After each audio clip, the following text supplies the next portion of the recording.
ضلع چترال کا ایک پرامن اور قدرتی خوبصورتی سے مالامال علاقہ اس وقت ایک نہایت سنجیدہ عوامی مسئلے کی لپیٹ میں ہے۔ یہاں واقع بہتولی پل، جو اس علاقے کے لیے آمد و رفت کا نہایت اہم ذریعہ ہے، اپنی خستہ حالی کے باعث انسانی جانوں کے لیے خطرہ بن چکا ہے۔ یہ پل، جو کریم آباد اور گرد و نواح کے دیہات کو آپس میں جوڑنے کا واحد ذریعہ ہے، ماضی میں بھی اپنی افادیت ثابت کر چکا ہے۔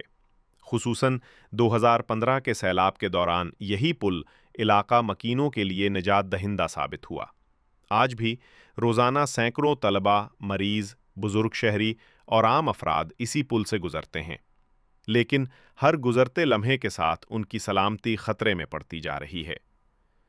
عوام کی جانب سے حکومت خیبر پختونخوا، ضلعی انتظامیہ لوور چترال اور Pakistan Tehreek Insaf P T I کی قیادت سے مؤدبانہ مگر پرزور مطالبہ کیا جا رہا ہے کہ پل کی فوری انجینئرنگ جانچ اور حفاظتی رپورٹ جاری کی جائے، اعلان کردہ فنڈز کا فوری اجرا کیا جائے اور تعمیراتی عمل شروع کیا جائے۔ آخری گزارش یہ ہے کہ حکومتی وعدوں کو جلد عملی جامہ پہنایا جائے تاکہ عوام کی زندگی محفوظ اور سہولت یافتہ بن سکے اور حکومتی اعتماد بحال ہو۔